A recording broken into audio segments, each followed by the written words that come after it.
세상 사람들 모두 정답을 알긴 할까? 힘든 일은 왜 한 번에 일어날까? 나에게 실망한 하루, 눈물이 보이기 싫어. 의미 없이 밤하늘만 바라봐. 작게 열어둔 문틈 사이로 슬픔보다 더 큰 외로움이 다가와. 더 나 수고했어 오늘도. 아무도 너의 슬픔에 관심 없대도 난 늘 응원해. 수고했어 오늘도.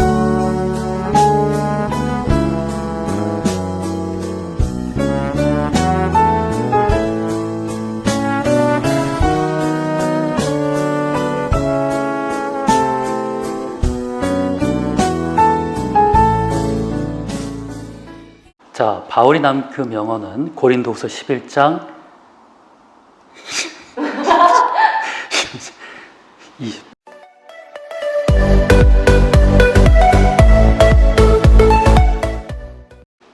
기발한 성경 읽기에 오신 여러분들을 환영합니다. 오늘은 7번째 시간인데요. 지난 6번 동안 어떠셨는지 모르겠습니다. 우리 청년들이 예쁘게 만들어진 이 영상을 보고 제 주변에 있는 많은 교수님들과 목사님들이 아주 부러워했습니다. 그래서 그분들이 우리들도 그런 청년들이 있었으면 좋겠다라는 이야기를 하셨는데, 그래서 요새 아주 부러움을 많이 받고 있습니다. 오늘은 7번째 시간인데요.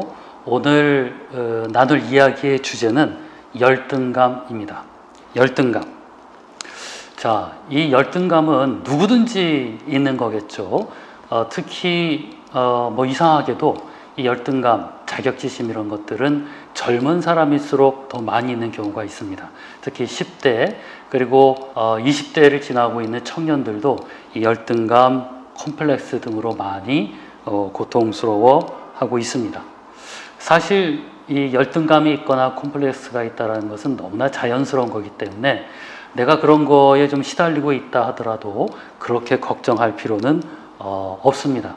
아마 그 우리나라에서 제일 예쁘다고 하는 김태희 같은 배우한테도 당신은 무슨 콤플렉스가 있나요? 그러면은 뭐 나는 내 눈이 마음에 안 들어요 라는 그런 말도 안 되는 소리를 아마 할 겁니다. 그러니까 우리가 보기에는 아무것도 부족할 것이 없을 것 같은 그런 사람이 있는데도 그럼에도 불구하고 사람은 누구든지 콤플렉스에 시달리기도 합니다. 저도 어릴 적에 굉장히 콤플렉스가 많이 있었어요. 굉장히 성격이 소심하고 그래서 저의 가장 큰 콤플렉스는 뭐였냐면은 말을 잘 못한다라는 거였습니다. 사람들 앞에서도 말을 잘 못하고 또 어쩌다가 말을 하면은 나중에 집에 와서 막 후회를 해요. 내가 어떻게 말을 그렇게 했을까?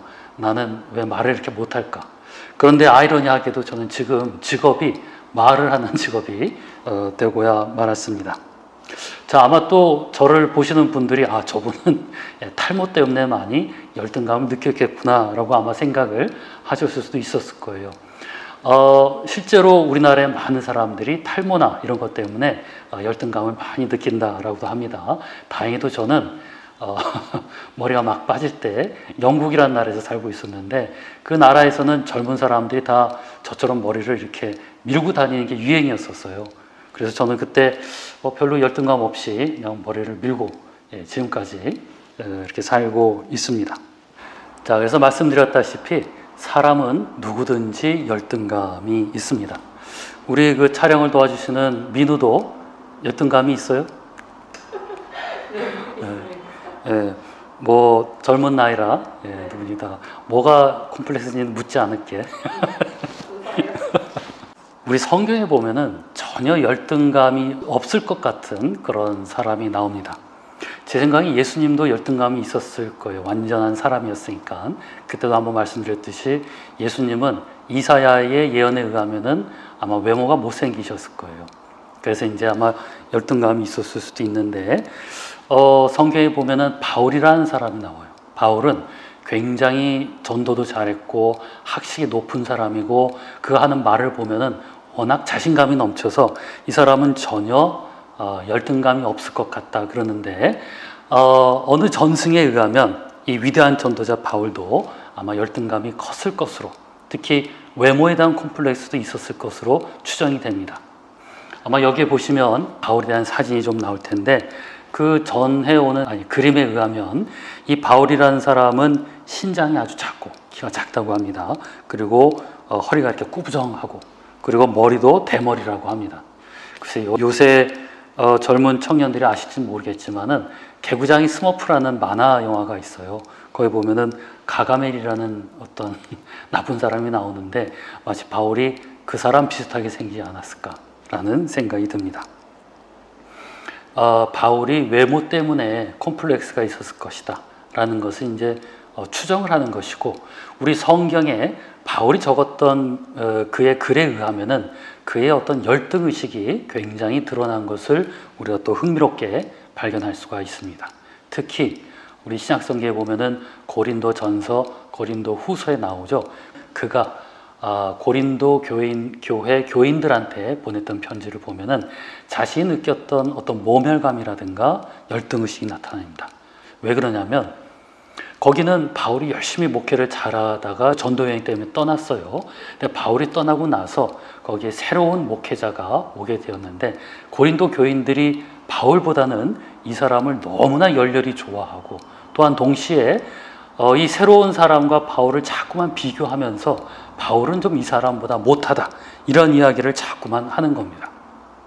고린도 교회 교인들이 좀 못됐죠. 그래서 이제 그런 말을 자꾸 하게 되니까 바울이 이렇게 이야기까지 합니다.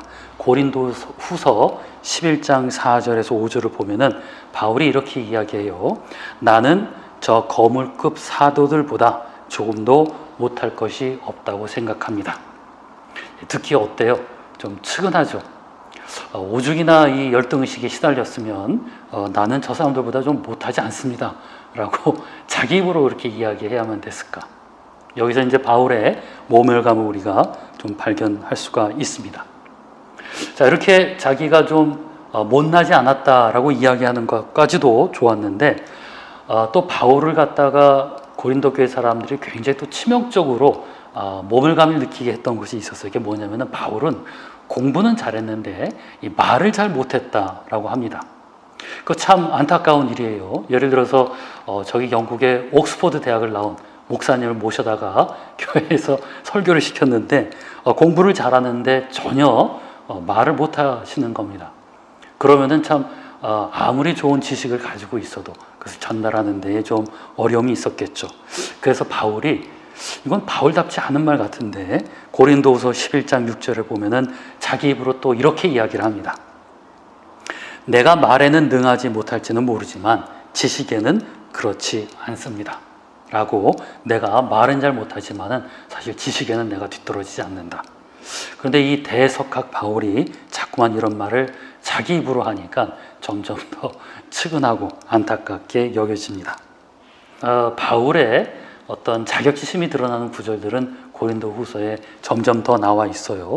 어떤 이야기까지 하냐면은 고린도 교인들한테, 이봐라, 나는 이 교회에서 사례비도 받지 않고 너희들을 섬겼다. 또 어떻게 이런 말을 할 수 있겠느냐. 이런 이야기도 바울이 자기 입으로 하게 됩니다. 우리 11장 8절에서 9절을 보면 이렇게 이야기를 해요. 나는 여러분을 섬기기 위하여 삭슨 다른 여러 교회에서 받았습니다. 그것은 다른 교회에서 빼앗아 낸 셈입니다. 내가 여러분과 같이 있는 동안에는 빈곤하였지만 여러분 가운데서 어느 누구에게도 누를 끼친 일은 없습니다. 마케도니아에서 온 교우들이 내가 필요로 하는 것을 조달해 주었습니다.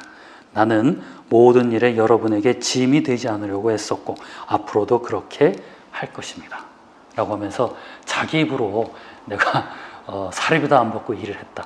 그리고 고린도후서 더 보면 이런 얘기도 해요. 내가 전도를 하면서 여러 번 죽을 고비도 넘겼고 나는 이렇게 목숨을 걸고 열심히 하나님을 섬기는 사람이다 라고 바울이 이야기를 합니다. 자, 근데 바울이 이런 이야기를 하는 정황이 그의 콤플렉스 때문에, 어떤 모멸감 때문에, 이 비교 가운데서 갖고 있었던 그의 상처 때문에 나온 말이다라고 생각하니까 왠지 좀 안타깝고 아쉽게 느껴집니다. 이런 위대한 바울도 이런 열등의식과 콤플렉스 때문에 굉장히 시달렸구나 라는 것을 우리는 알 수가 있습니다. 바울이 고린도 교회에 있는 성도들에게 보낸 편지가 어떻게 느껴지시나요? 제가 듣기에는 마치 루저라는 말 아시죠? 어떤 루저의 넋두리 같아 보이기도 합니다. 굉장히 시기질투하는 것 같기도 하고, 바울이 자기 자신의 상처와 시기심, 열등의식을 막 이렇게 드러낸 것처럼 어떻게 이렇게 찌질하게 저렇게 바울이 저럴까라는 생각이 들었습니다. 그런데 고린도 후서를 조금 더 읽어보면은 이거는 바울의 천재적인 전략이었구나 라는 것을 좀 알 수가 있습니다. 처음에는 그렇게 자신의 어떤 측은한 그런 측면을 막 이야기하더니 갑자기 자기 자신이 갖고 있는 가장 깊은 상처 하나를 노출을 시키는 겁니다. 이 고린도 후서 12장 7절에서 9절에 보면은 바울이 이런 이야기를 해요. 나에게는 가시가 하나 있다. 근데 그 가시가 뭐냐면은 바울이 갖고 있었던 하나의 불치병이었습니다. 12장 7절에서 9절을 보면 이렇게 이야기를 해요. 내가 교만하게 되지 못하도록 하나님께서 내 몸에 가시를 주셨습니다. 이 가시가 무엇인지 많은 학자들이 추정을 해보았는데 추측하기로는 간질병이었다라고 이야기를 합니다. 여러분들, 바울은 다른 사람의 병을 잘 고치기로 유명했었어요. 자기 손만 갖다 대도 사람들이 병이 들었는데, 그런 바울이 남들 앞에 섰는데 갑자기 쓰러져서 발작을 일으키고 그러면 그것이 얼마나 민망했을까요? 남을 하나님의 그 역사로서 병을 고쳐주었던 바울이 이런 치명적인 병을 갖고 있다는 것은 바울에게 굉장히 큰 고민거리였었을 것입니다. 그래서 이렇게 또 이야기해요. 나는 이것을 내게서 떠나게 해달라고 주님께 3번이나 간청하였습니다. 바울이 3번이나 기도를 깊이 하면서, 바울하게 되면 하나님과 얼마나 밀접한 관계를 가졌어요. 3번이면 충분했을 거예요. 거의 직통으로 이야기를 했을 테니까 우리는 한 30번 해야 될 거를 바울은 3번 정도 했어도 됐을 것입니다. 우리도 그렇죠.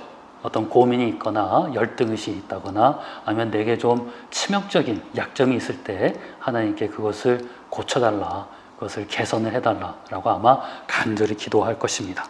그런데 이렇게 기도했던 바울한테 하나님이 이렇게 얘기했습니다. 그러나 주님께서는 내게 이렇게 말씀하셨습니다. 내 은혜가 내게 족하다. 내가 너한테 줄 만큼 은혜는 다 줬으니까 그 기도해봤자 소용없다. 너는 그냥 이 정도로 사는 게 내가 줄 수 있는 최선이다 라고 하나님이 이야기를 한 것입니다. 이거 충격적인 거 아닐까요? 그러니까 저도 걱정이 되네요. 저도 아직도 더 개선하고 싶고 더 나아졌으면 좋겠다는 게 있어서 하나님께 막 기도하는 게 있는데, 어쩌면 하나님도 저한테 내 은혜는 이게 다 끝이다 라고 말할 수 있을 것만 같아요. 어쩌면 여러분들에게도 같은 대답을 하나님이 하실지 모르겠습니다. 자, 그런데 이 말을 들었던 바울이 인류 역사에 남을 명언을 남기게 됩니다. 굉장히 유명한 이야기인데요. 지금도 많은 신앙인들 사이에 애독이 되고 있는 그의 고백입니다. 바울은 이렇게 이야기합니다.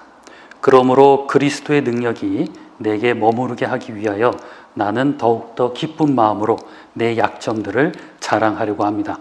그러므로 나는 그리스도를 위하여 병약함과 모욕과 궁핍과 박해와 곤란을 겪는 것을 기뻐합니다. 내가 약할 그때에 오히려 내가 강하기 때문입니다. 자, 이 유명한 이야기를 잘 아시죠? 내가 약할 때 오히려 나는 강할 수가 있다. 많은 신앙인들 사이에 가장 애독되고 있는 성경의 구절이기도 하고요. 약할 때 나는 가장 강했다라는 그의 고백이 지난 20세기 동안 이 땅의 많은 사람들을 절망의 늪에서 끌어내어서 다시 세워주는 그런 위대한 말씀으로 남게 되었습니다. 자, 여러분, 왜 약할 때 사람은 강할 수 있다라고 바울은 이야기했을까요? 내가 콤플렉스도 있고 열등감도 있는데 하나님이 그것을 고쳐주지도 않고 어쩌면 계속 그것을 안고 살아가게 할 수도 있다라는 거예요. 아마 우리 청년 여러분들 가운데서도 아무리 내가 기도해도 고쳐줄 수 없는 나의 약점 아니면은 나의 환경 이런 것 때문에 아마 하나님께 눈물을 흘리면서 기도했던 적도 있을 겁니다.